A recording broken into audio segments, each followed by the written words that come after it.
kailangan unawain niyo itong dalawang babala ng Panginoon pagdating po sa pera at sa kayamanan. Unang-una, isang terrible master. Kapag ang pera naging amo mo, magiging alipin ka nito. May dalawa pong paraan para gamitin natin ang pera. Tandaan niyo po ito. Una, para pagandahin mo ang buhay mo dito sa mundo. Pero pangalawa, ang pera ginagamit din minsan ang sukat ng ating pagkatao. Maganda po na meron kang pera para umayos ang iyong buhay dito sa mundo. Kailangan mo ng pera para makakain ka, para makapag-aral ang mga bata, para makapag-enjoy ka dito sa buhay na ito. Pero madalas, ang ibang tao nagkakamali. Ginagamit nila ang pera at ang kayamanan dun sa pangalawa. Ginagamit nilang pangsukat ng kanilang pagkatao. Ginagamit nilang pangsukat ng kanilang buhay. Kala na mga iba, dahil wala silang pera, wala na silang kwenta. Maaaring ang tingin ng ibang tao sa iyo, wala kang kwenta.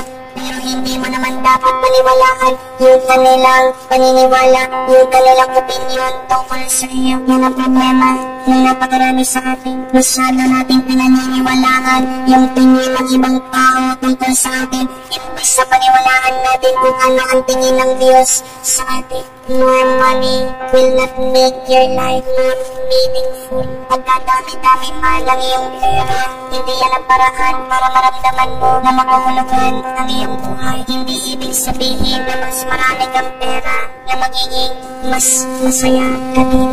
Alam ko natin yan na ang tuwa ng pera sa umpisa ng panandalian, pero kalaunan nagiging pabigat na yan, nagiging problema na sa iyo. Kung talaga ba ang pera siyang nakakapagpasaya sa atin, bakit ba ang daming mga magkakamag-anak, ang daming mga magpapamilya hanggang ngayon nag-aaway-away? Bakit yung mga ibang magkakapatid kaya nilang kamuhian ang bawat isa dahil lang sa pera? Bakit yung mga magpipinsan-pinsan napakasaya nila ng bata sila dahil lang sa mana, dahil lang sa pera? Kaya po nilang murahin ang bawat isa, kaya nilang magtanim ng sakit ng loob sa kanilang puso. Huwag niyong gagawing amo ang pera, gamitin niyo lang ang pera. Kaya nga po, sabi ni Jesus, mahirap magkaroon ng dalawang amo, ang Diyos at ang pera. Magandang itanong po ito, sino talaga ang ating amo? Sa puso mo, ang pinaniniwalaan mo, kung ang pera ginawa mo ng amo, mag-alala ka, sasakalin ka niyan at hindi darami ang pera. Pag yan ang pinaglilingkuran mo, mauubos yan at mapapasama ka pa, ilan. Pero pag ang Diyos ang iyong amo, mapapabuti ka na at aabang pa ang kanyang grasya sa iyo. Tandaan niyo po, balikan niyo ang kwento sa Biblia. Ang mga tunay na naglilingkod at tapat sa Diyos, pinupuno niya ng napakaraming kayamanan. Si Abraham, napakarami niyang mga naging alaga, napakarami niyang mga naging ari-arian. Si Haring David, si Haring Solomon, dumami ang kanilang kayamanan, lumawak ang kanilang kapangyarihan. Si Job, kahit na sinubukan siya ng Diyos, dahil naging tapat siya sa Diyos, anong ginawa ng Diyos? Yung nawala sa kanya, dinopli pa niya. Kaya nga, yan ang pinapaalala sa atin. Bakit ka naghihirap? Kasi hindi ang Diyos ang iyong amo, hindi ang Diyos ang iyong pinaglilingkuran. Kung hindi ang pera, do not make money your master, but use it only as a tool. Ng pangalawang babala, money will distract you for your true purpose. May tunay tayong layunin, may kahulugan bakit tayo nabubuhay dito sa mundo, para magbigay ng kapurihan sa Diyos, para paigtingin, palalimin, patibayin ang ating ugnayan sa Diyos. Ginawa tayo ng Diyos para mahalin natin siya. Ginawa tayo ng Diyos kasi mahal niya tayo. Kapag minamahal mo ang pera, nawawala ang tunay na kahulugan at layunin ng iyong buhay. Maaaring mayaman ka financially, pero pag nakalimutan mo ang Diyos, patay na ang iyong kaluluwa. Iiwan mo din ang pera niyan, pero sino makakaharap mo bandang muli kung hindi ang Diyos? May isang paraan lang para maging mayaman. Tandaan niyo po ito. Yun ay ang palaging sundin ang kagustuhan ng Diyos. Kapag ang pera hinahabol mo, tandaan niyo po, parang itong paru-paro, aalis sa'yo, iiwasan ka. Pero ayusin mo ang buhay mo, gawin mo mabuti, gawin mo mabanga ang iyong pagkatao. Mabibigla mo ang pera, ang kayamanan o pagpapalak, yan ang lalapit sa iyo. Kung inaayos mo mabuti, inaalagaan mo ang grasya binigay ng Diyos sa iyo. Huwag kang mag-alala, yung kayamanan, yan pa ang lalapit, yan pa ang pupunta sa iyo. May napanood po akong interview, bilib na bilib po ako. Ito pong may-ari ng Anito Motel. Hindi ko po alam kung alam yung mga motel na yan, no? Pero sikat na sikat po sa Maynila yan. Ginagamit ko pang short eye, ginagamit po yan.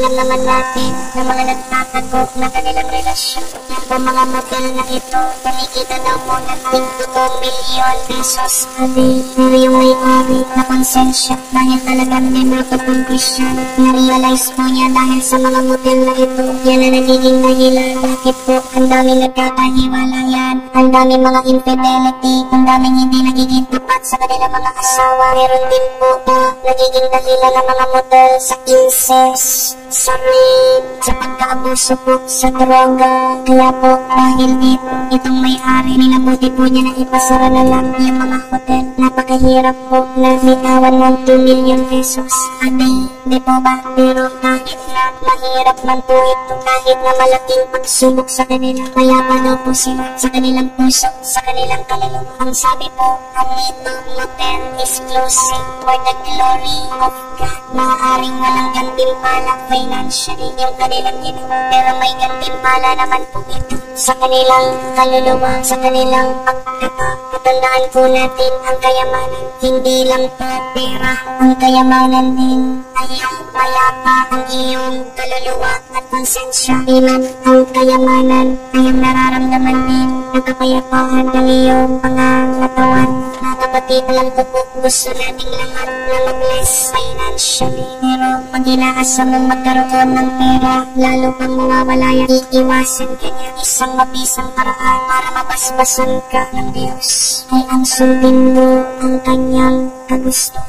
Balikan niyo ang dasal ng Ama namin. Wala kayong makikita doon na humingi ng kotse, ng bahay, ng alahas, ng pera. Pero nang sabi niya, sundin ang kagustuhan mo. Bigyan mo kami ng kakanin namin araw-araw. Naway mapapawad namin mga nagkasala sa amin. Umpisahan niyo po na gawin ang mga bagay na ito. And I tell you, God will bless you immensely. Kaya tandaan po natin, huwag tayo magpapaalipin sa pera. Gamitin mo lang ang pera. Tandaan mo ang tunay na kahulugan ng iyong buhay. Pagbigay ka ng kapurihan sa Diyos, sundin mo ang kanyang kagustuhan. Hindi kanya papabayaan. Pupunuin ka niya ang kanyang pagpapala ngayon at magpapala.